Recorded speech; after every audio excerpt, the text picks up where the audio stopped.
बिस्मिल्लाहिर्रहमानिर्रहीम। अस्सलाम वालेकुम नाज़रीन, कैपिटल वन टीवी से आपको खुशामदीद कहूँगी। मैं हूँ आलिया कैसर। आज़ाद जम्मू कश्मीर इंतखाबात 2021 पर बात करेंगे। 25 जुलाई को होने वाले इन इंतखाबात में 45 हलकों की सूरत हाल हम आप तक ला रहे हैं। काफ़ी हलकों के लिए आए। आज के इस प्रोग्राम में हम कश्मीर वैली और जम्मू की जो 12 सीटें हैं उनमें से 6 सीटों की बात करेंगे जो कि कश्मीर वैली की हैं। बात करने के लिए स्टूडियो में हमें ज्वाइन किया है नवीद सती साहब ने। अस्सलाम वालेकुम जी। वालेकुम सलाम। इंतहाई अहमियत की हामिल ये नशस्तें मानी जाती हैं। अगर हम खुसूसी तौर पर बात करते चलें तो 40 से 45 वैली की जो हल्का है, हल्का नंबर, उनकी ये नशस्तें हैं। वैसे 45 की अगर बात करते चलें तो बड़ी अहमियत का हामिल फ़िगर भी है, क्योंकि 45 ही टोटल हल्के हैं। दूसरी तरफ 32 लाख वोटर, 32 सियासी जमातें। आने वाले दिन में सियासी गहमा गहमियाँ भी बहुत ज़्यादा हैं वहाँ पर। लेकिन इन मखसूस 6 नशस्तों के हवाले से अगर हम बात करते चलें जो कि वैली की हैं, इनका अहवाल हमें बताइएगा। कहाँ कहाँ, कौन कौन से हलके में, कौन से उम्मीदवारान, वोटर्स का क्या रेशो है वहाँ पर, सूरत हाल क्या है इसकी?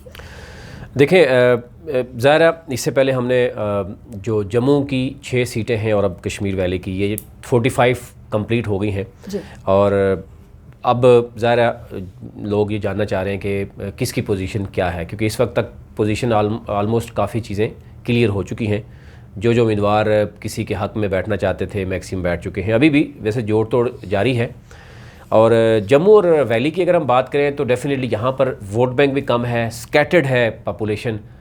एक सीट अगर सिंध में होगी, दूसरी जो है वो KPK में है, फिर पंजाब के मुख्तलिफ एरियाज़ में जैसे लाहौर है, वो इस्लामाबाद में, एक रावलपिंडी में, ये इस तरह की सीट्स हैं। अगर हम बात करें LA40 की, कश्मीर जो वैली 1 है, यहाँ पर 12 उम्मीदवार टोटल थे। कागजात जो है वो 11 के तस्लीम किए गए थे, एक कागजात जो है वो रिजेक्ट हुए थे, और 7 उम्मीदवार अभी भी हतमी उम्मीदवारान जो मौजूद हैं वो 7 हैं, इलेक्शन कमीशन की जो डाटा है। अब इसमें अगर हम देखें जो LA40 है और कश्मीर वैली 1 है, ये है सिंध की सीट। और यहाँ पर पहले पीपल्स पार्टी के और इस दफ़ा भी जो उम्मीदवार हैं वो हैं आमिर गफूर लॉन साहब हैं पीपल्स पार्टी के। और ये इस दफ़ा भी उम्मीदवार हैं और पिछली दफ़ा भी वे जीते थे। लास्ट टाइम इन्होंने वोट जो बैंक वो, क्योंकि यहाँ पे वोट बैंक कम होता है, 1320 वोट इन्होंने लिया था। और मुस्लिम लीग नून जो है वो मोहम्मद नईम ख़ान थे, उन्होंने 500 के करीब वोट लिया था। और MQM भी इलेक्शन लड़ी थी और PTI भी, तो वहाँ पर इन दोनों के कोई 150 से ऊपर थे दोनों के जो है ना वोट बैंक इतना था। इस दफ़ा जो है यहाँ पर आमिर गफूर साहब जो है वो अगेन दोबारा इसी सीट पे लड़ रहे हैं इलेक्शन। पीपल्स पार्टी के मजबूत उम्मीदवार हैं। फिर तहरीक इंसाफ में इस वक्त जो मौजूद हैं वो MQM के पहले वो थे और वो भी बड़े मजबूत हैं और सोशल कॉन्टैक्ट्स हैं, डेरा शरा उनका चलता है, तो ये चीज़ें तो नज़र आती हैं। और एक्स डिप्टी स्पीकर भी रहे हैं आज़ाद जम्मू कश्मीर। इस वक्त वो जो है वो मैदान में है और बड़े मजबूत और बड़ी अच्छी कैंपेन वो करते हुए नज़र आते हैं। यानी अगर आप समझें कि पहली बार आमिर गफूर साहब को अगर कोई टफ़ टाइम दे रहा है तो वो मोहम्मद सलीम बट है। अब क्योंकि पीपल्स पार्टी की हुकूमत है सिंध में, तो सिंध में ये एज ज़रूर है। जैसे बाकी एरियाज़ में PTI की अगर पंजाब में या KPK में बात करें हम, तो वहाँ पर इसी तरह की सीट्स में PTI को ही कई एरियाज़ में जो है ना फ़ायदा हो रहा है। आल्दो के पंजाब में और इस्लामाबाद में नून लीग भी बड़ी टफ़ टाइम दे रही है और सीटें निकालने की पोजीशन में भी मौजूद है। लेकिन यहाँ पर पीपल्स पार्टी एज है उसको मिल रहा है, वो है हुकूमत का। और लास्ट टाइम 1320 वोट लिया था। अब मोहम्मद सलीम बट जो हैं वो एक तो इस वक्त उतरे हुए हैं मैदान में, टफ़ टाइम भी दे रहे हैं। और ज़ाहिर है वादे और दावे पार्टी ही कर सकती है जो इक़्तिदार में होती है। तो और फिर वो अगर आप पहले आपकी हुकूमत हो दूसरी पार्टी की, तो डेफिनेटली फिर उनको पीपल्स पार्टी के जो आमिर गफूर साहब थे, ज़ाहिर है वो पीपल्स पार्टी के थे और पीपल्स पार्टी हुकूमत में नहीं थी, नून लीग हुकूमत में थी। एक तो उनको ये थोड़ा सा एज या नुकसान आप समझेंगे इसलिए हुआ कि वो ज़्यादा कुछ भी उस तरीके से नहीं कर सकते थे। तो अब उनकी पोजीशन पहले से थोड़ा सा मज़ीद जो है वो कमज़ोर इसलिए हुई है कि उस वक्त जब 2016 का इलेक्शन था तो पीपल्स पार्टी ने इक़्तिदार ख़त्म किया था। 2011 से 2016 में पीपल्स पार्टी इक़्तिदार में थी कश्मीर में। उस वक्त ज़ाहिर है वो, यानी आप समझिए अपोजिशन का एक बेहतरीन पार्टी थी, उस वक्त उन्होंने सीट निकाली है। यहाँ पर अब पीटीआई की ये बड़ा टफ टाइम दे रहे हैं। अब देखना ये है, अलबत्ता पीपल्स पार्टी की ये सीट ये समझा जाता है, पीपल्स पार्टी के लोग ये समझते हैं कि वो निकाल लेंगे, लेकिन पीटीआई वाले भी कह रहे हैं कि हम भी बड़ी मजबूत है। तो आने वाले दिनों में पीटीआई के लिए एज ज़रूर है कि वो जोड़ तोड़ करके या कोई वादे दावे करके तो वो अपने पोजीशन बेहतर बना सकते हैं। और आमिर गफूर लान साहब के लिए है कि वो डिफेंड किस हद तक जाएंगे, वो अपनी सीट को डिफेंड कर सकते हैं नहीं कर सकते। लेकिन पीपल्स पार्टी की ये सीन गिनी जा रही है और पीटीआई यहाँ पे टफ टाइम दे रही है। ये पोजीशन है कि अगर कोई पीपल्स पार्टी सीट गिनता है तो वो ये भी साथ गिनता है, लेकिन ये सरप्राइज़ दे सकती है ये सीट, और तहरीक इंसाफ भी जीत सकती है यहाँ पर। अच्छा, अब आ जाते हैं जी अगला, जो बाकी जो हमने देखा यहाँ पर वो मुस्लिम कॉन्फ्रेंस के भी हैं। और इस हल्के के हवाले से इतना आपसे जानना चाहूँगी कि तहरीक इंसाफ का जीतना क्या इस हल्के में वाकई सरप्राइज़ होगा, जैसे आपने कहा कि सरप्राइज़ दे सकती है सीट और तहरीक इंसाफ जीत सकती है? देखिए, सरप्राइज़ इसलिए कि वो क्योंकि उम्मीदवार ऐसा उतारा गया है, पहले वो एमक्यूएम में थे, और दूसरी बात है कि वो पहले से ही चीज़ों को जानते हैं, वोटर के साथ उनका पहले से कंटेक्ट मौजूद है। तो एक तो ये चीज़ है कि इससे पहले आमिर गफूर साहब को शायद उस तरह का मजबूत उम्मीदवार नहीं मिला था। पहले मुस्लिम लीग नून के यहाँ पे थे मोहम्मद नईम खान थे, 500 वोट लिया था, और सैयद रिजवान थे पीटीआई के, और अब्दुर्रहमान थे एमक्यूएम के, और इस तरह के वो 150-170 तक गए थे टोटल। तो पहली बार मोहम्मद सलीम भट्ट एक प्रॉपर वोट बैंक के साथ हर तरह के, यानी आप देखें जब भी मैदान में उतरा जाता 2-3 चीज़ें देखी जाती हैं। एक तो ये है कि वो सियासी तौर पर कितना एक मजबूत है, असर रसूख कितना है, फिर पैसा भी खर्च होता है, यानी ये सारी चीज़ें देखने के बाद फैसला होता है। तो ये इस वक्त अच्छा कद काट का बंदा जो है ना तहरीक इंसाफ ने उतारा है। ठीक है, तो उसी वाले से ये बात हो रही है कि ये सरप्राइज़ दे सकती है। लेकिन पीपल्स पार्टी की हुकूमत है तो सीट पीपल्स पार्टी गिन रही है यहाँ पर। ठीक है, आगे बढ़ेंगे हम।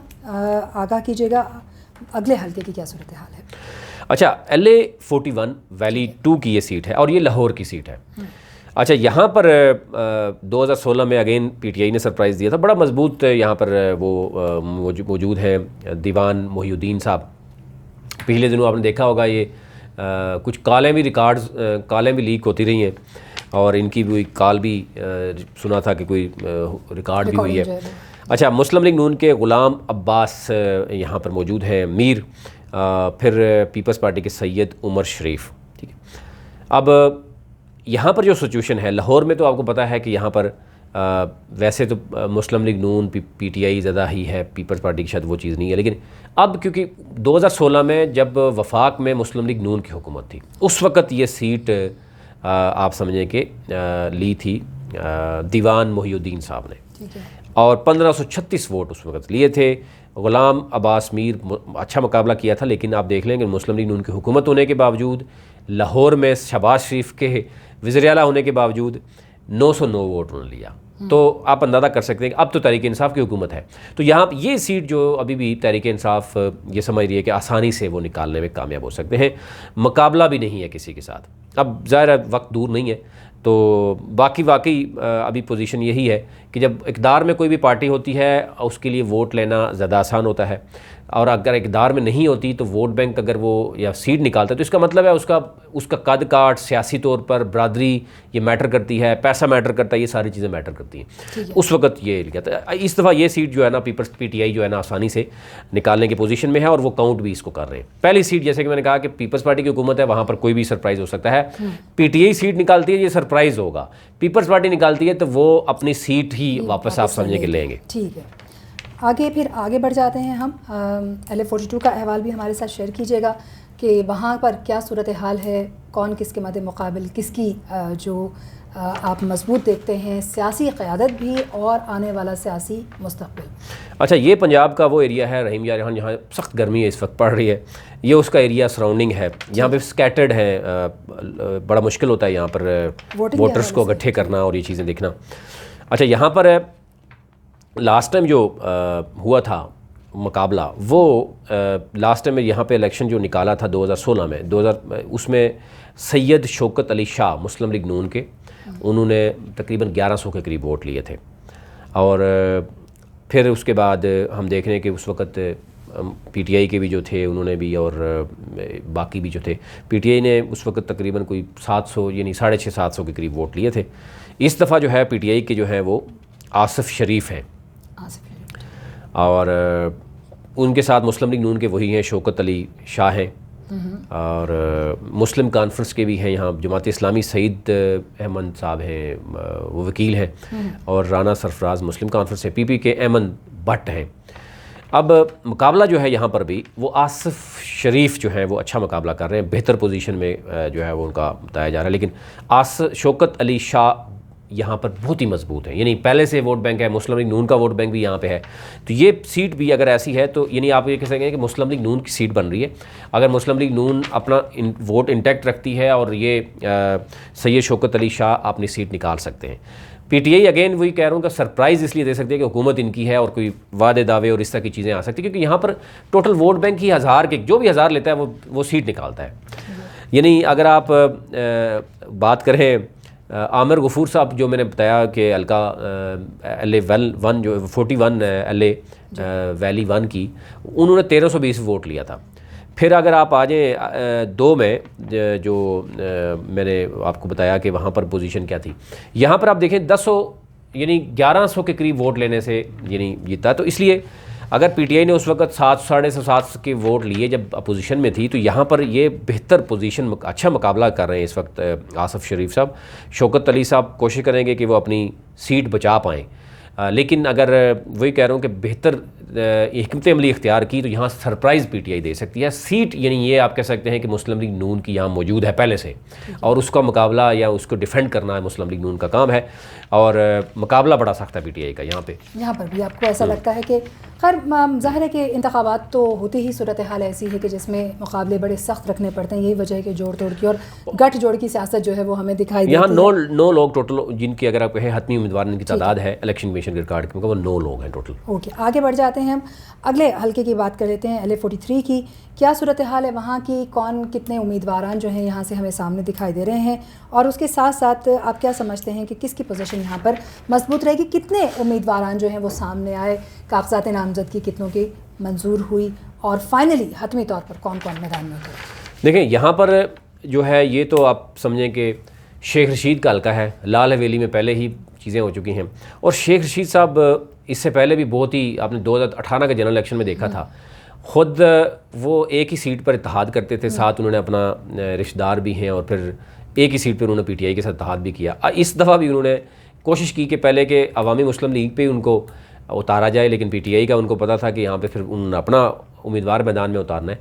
तो उम्मीदवार उनका जो है जावेद भट्ट साहब, वो अवामी मुस्लिम लीग नून का है, लेकिन उसको टिकट पीटीआई का जारी करवाया, और फिर उनकी कैंपेन भी ठीक ठाक कर रहे हैं। और नहीं, शेख रशीद तो वैसे ही कहते हैं ऑपोजिशन, जब आप हमें दीगर लोगों के नाम बताएंगे उस पर तो हम बात कर लेंगे, वो पहले ही कहते हैं कि जी बड़ी थकी हुई ऑपोजिशन है, दम ही नहीं है इनके बीच में कि ये लड़ सकें, इनके तो अपने ही मसाइल ख़त्म नहीं होते, ये हमें बड़ा एज हासिल है। क्या वाकई ऐसा है? देखिए वो तो शेख रशीद साहब ज़रा है, वो अब वज़ीर दाखिला जाके बैठ गए हैं, तो डेफिनेटली उनको ये तो पता होगा ना। वो तो ज़रा शहबाज शरीफ और चौधरी निसार अली ख़ान के हवाले से भी बहुत सी उन्होंने बातें की थी।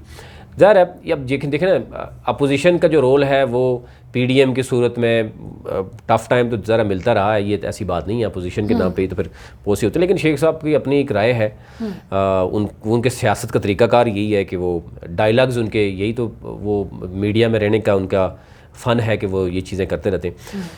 2016 में यहाँ पर अगर LA 43 की बात करें, रावलपिंडी की, यहाँ पर शाह गुलाम कादर जो स्पीकर हैं, स्पीकर रहे हैं मुस्लिम लीग नून के प्लेटफॉर्म से, और अभी आपको पता होगा कि वो LA जो है वो वहाँ पे 25 नीलम 1 से लड़ रहे हैं इलेक्शन, पहले 2 से लड़ रहे थे, अब 1 से लड़ रहे हैं। उनके साहबजादे थे यहाँ पर असद अलीम, उन्होंने अगेन आप देख लें कि 1026 वोट लिए थे। यानी यहाँ पर इलेक्शन वैलीज़ में जो भी इलेक्शन वो देखते हैं 10-11 वाला जो है ना वो आसानी से जीत जाता है। और यहाँ पर फिर अज़हर गिलानी थे, वो बड़ा टफ़ मुकाबला उन्होंने किया, वो MLA भी रहे हैं पहले, और वो तकरीबन 900 वोट उन्होंने लिया था। तो ये नहीं फ़र्क कितना था, तकरीबन 100 और 20-25 वोटों का फ़र्क था। तो यहाँ पर जो है वो PMLN जीत गई थी और वो हार गए थे। और इश्तियाक भी थे, इश्तियाक शाह साहब हैं, 420 के करीब उन्होंने वीज़ा लिए थे। इस दफ़ा जो है एक तो ये है कि शेर शीर साहब ने बड़ा क्लेवर खेला है, उन्होंने जावेद भट्ट को अवामी मुस्लिम लीग के लोगों लेकिन PTI का टिकट दिलवा दिया। फिर बाकी जो है वो मुकाबला इस वक्त उनका हमज़ा बज़मी साहब हैं जो पीपल्स पार्टी के पहले वाले उम्मीदवार थे, वो भी इलेक्शन नहीं लड़ रहे यहाँ पे और वो भी कमज़ोर हैं। और नसीमा खातून है वानी, वो मुस्लिम लीग नून से है, ये स्पेशल सीट पे पड़ी थी और ये भी वीक है, यहाँ पे मजबूत नहीं है। यहाँ ये सीट क्लियरली जैसे दीवान साहब की और ये 2 सीटें ऐसी हैं तहरीक इंसाफ के लिए जो आप समझें कि दिन 11-12 बजे ही ये ऐलान हो जाएगा कि ये जीत जाएंगे। ये बड़ी आसानी है इनके लिए, मुश्किल नहीं है यहाँ पे। और यहाँ पर अगर हम बात करें 43 की, तो 43 में 8 लोग वैसे उम्मीदवार हतमी उम्मीदवार मैदान में है यहाँ पे। शुरू में 17 के कागजात जमा हुए थे, कागजात जमा हुए थे। यही आपसे मेरा सवाल भी था इनिशियली, लेकिन आपने आखिर में उसका जवाब दिया। आगे बढ़ जाते हैं, LA 44 की बात करते हैं। यहाँ की सूरत हाल से आगाह कीजिएगा। देखिए LA 45 जो है ये वैली 5 की सीट है, इसमें अभी कुछ एहतजाज भी आप LA 44 से हम आगे बढ़ेंगे जी। LA 44 जी, हाँ जी, वैली 5 की ये सीट है। ठीक है। और ये मुश्तमिल है मरी, इस्लामाबाद और कुछ रावलपिंडी के भी वोटर्स हैं। अच्छा, यहाँ पर एहतजाज पहले हुआ था, हमने इस पे बात भी की थी कि बारह को और कुछ इस्लामाबाद के एरिया से जहाँ पे वोटर्स ये 13वीं जो तरमीम हुई थी जिसमें हल्के बड़े थे, उसमें उनको वो था कि उनके वोट बैंक यहाँ से निकाल दिया गया, उनका वोटर लिस्ट में ही नाम नहीं है। तो इलेक्शन कमीशन को भी उन्होंने शिकायत की थी और बहुत सी चीज़ें की थी, लेकिन इलेक्शन कमीशन ने कहा था कि ये उस वक्त जब सारा कुछ हो रहा था तो उस वक्त क्यों नहीं बताया गया, और अब आके ये चीखने का और उसका फ़ायदा नहीं है। एनी हाउ, यहाँ पर हमारे एक बहुत अच्छे दोस्त थे पीपल्स पार्टी के उस वक्त, अब्दुल भट्ट साहब। ये 2011 से 2016 जो है ना वो रहे हैं, मिनिस्टर भी रहे, टूरिज़म को भी उस वक्त देखते थे और हमें उस वक्त कश्मीर के मुख्तलिफ एरियाज़ के जाने का मौका मिला। ये 1-2 दफ़ा मेरे शोज़ में भी आए हैं हम एक निजी टीवी चैनल के साथ। और फिर ये सऊदी अरब में ये उम्रे के दौरान इनकी शहादत मैं समझता हूँ वहाँ पे हुई है उसी दौरान। और ये जब हम बैठा करते थे तो उस वक्त भी ये कहा करता था कि मेरी ख्वाहिश यही है। तो ये बड़ी यानी हम हमारे आँखों के सामने ये सारा कुछ हुआ और फिर वो गए। अब इस वक्त दफ़ा पीपल्स पार्टी के प्लेटफॉर्म से इनका बेटा इलेक्शन लड़ रहा है और उसका नाम है मोहम्मद रशीद सलाम भट्ट और वो उनका साहबजादा है। लास्ट टाइम क्योंकि ये 2011 से 2016 तक रहे हैं मिनिस्टर, लास्ट टाइम जो यहाँ से इलेक्शन जीते थे वो मुस्लिम लीग नून के हैं, अहमद रज़ा कादरी। ये भी बड़े मजबूत और अच्छा वोट बैंक है इनका, 2100 के करीब इन्होंने वोट लिए थे। इनका मुकाबला किया था मुस्लिम कॉन्फ्रेंस की महर निसा, उनके तकरीबन 1060 के करीब 1055 के करीब वोट थे। और इस दफ़ा जो इलेक्शन हो रहा है वो हो रहा है और अब्दुल भट्ट जो 2016 में इलेक्शन वो तीसरे नंबर पे थे और 860 के करीब उनके वोट थे। इस दफ़ा जो है वो अगेन मुस्लिम कॉन्फ्रेंस की है, महर निसा यहाँ से इलेक्शन लड़ रही है, तहरीक इंसाफ के बशीर अहमद ख़ान है, ये नई एंट्री है इस हल्के में। और मुकाबला अब ये कम अज़ कम ये कोशिश कर रहे हैं कि अपने असर रसूख इस्तेमाल करने की, लेकिन अहमद रज़ा कादरी जो है वो बड़े मजबूत हैं, वो पहले से इन है। अब वो अपनी जो है वो डिफेंड भी करेंगे अपनी उसको। और देखें जैसे यहाँ पे अगर 2100 वोट उन्होंने लिया है ना, अगर वो लूज़ भी करते हैं 400-500-600 वोट तो फिर भी उनका वोट बैंक अच्छा खासा बनता है। अब देखना ये होगा कि मुस्लिम लीग नून इनको यहाँ पे कितने जो है वो मजबूत स्ट्रॉन्ग इनको बैक करेगी और PTI वाले को देखना है कि PTI की कितनी बैक होगी यहाँ पे।